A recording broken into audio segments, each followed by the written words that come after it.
Hari Sabtu sudah menjadi agenda wajib aku bertemu dengan Mas Bima. Biasanya di akhir pekan seperti ini, kami akan menghabiskan waktu bersama. Entah sekedar nonton bioskop, pergi makan, atau duduk di rumah sambil bermain game. Namun hari ini sedikit berbeda. Di tengah kencan kami, Mas Bima mendapatkan pesan dari atasannya untuk datang ke kantor saat itu juga. Sehingga aku yang sedang bersamanya pun terpaksa ikut pergi. Sebenarnya aku tak masalah bila di akhir pekan seperti ini menemani Mas Bima ke kantor. Mengingat kesibukan kami membuat waktu bertemu terbatas. Namun banyak teman kantor Mas Bima yang bercerita sering mengalami gangguan makhluk gaib selama lembur. Membuatku sedikit was-was. Jangan berpikir tempat kerja Mas Bima di sebuah gedung tua yang usang. Kantor Mas Bima justru berada di sebuah gedung mewah bersampingan dengan mall dan hotel bintang 5, sehingga tak ada sedikit pun kesan seram.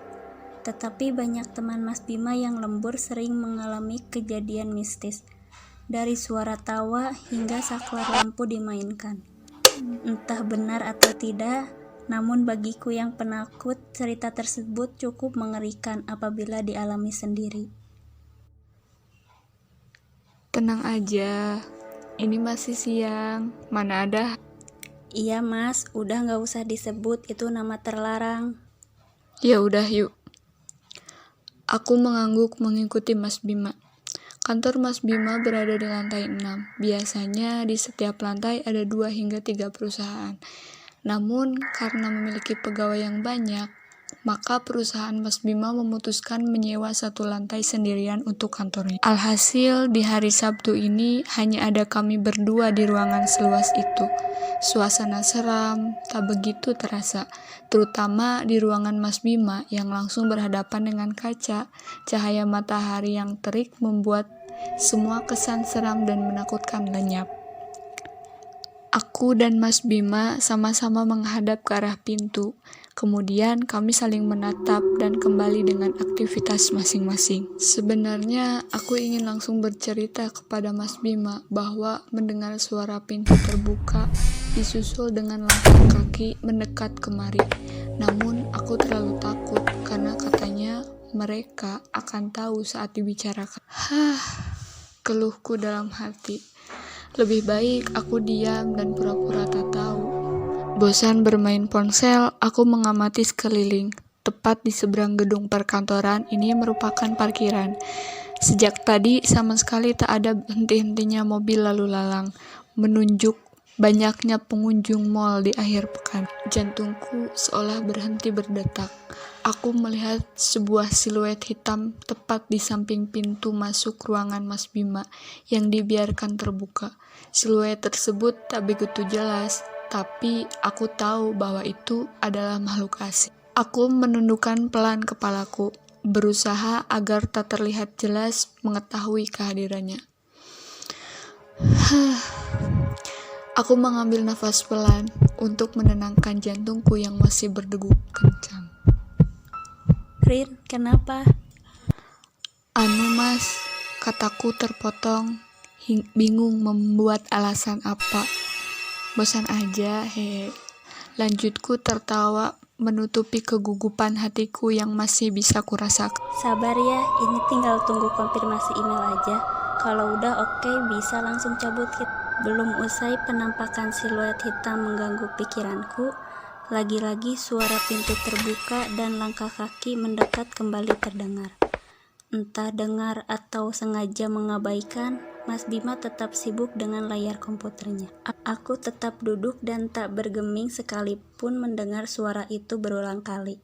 Rasanya terlalu takut untuk memastikan dan beranjak dari kursi.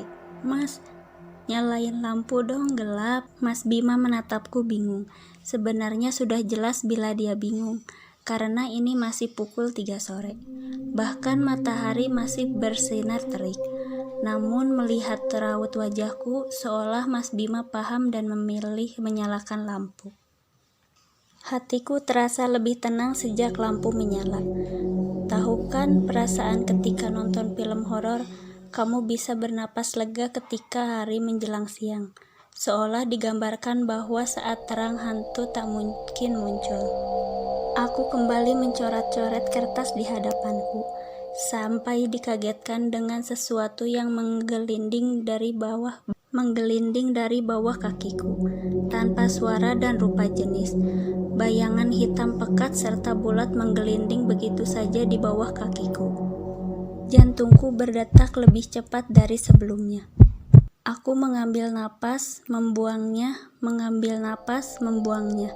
Namun seolah sia-sia, jantungku masih berdetak kencang, dan perasaanku takut masih menyelimuti hatiku. Karin, turun yuk. Tanpa babi bu, aku segera mengambil tasku dan segera menggandeng Mas Bima berjalan cepat keluar dari ruangannya. Aku bernapas lega sesampainya di mall. Aku masih ingat dengan jelas perasaan yang mencekam yang menggangguku semenjak tadi. Bahkan di ruangan dingin yang hanya ada kami berdua, keringatku tak berhenti mengucur. Oh ya mas, emailnya udah dibales, kok tiba-tiba ajak turun? Tanyaku, menyadari bahwa Mas Bima mendadak mengajak turun. Belum. Nah, kok ajak turun?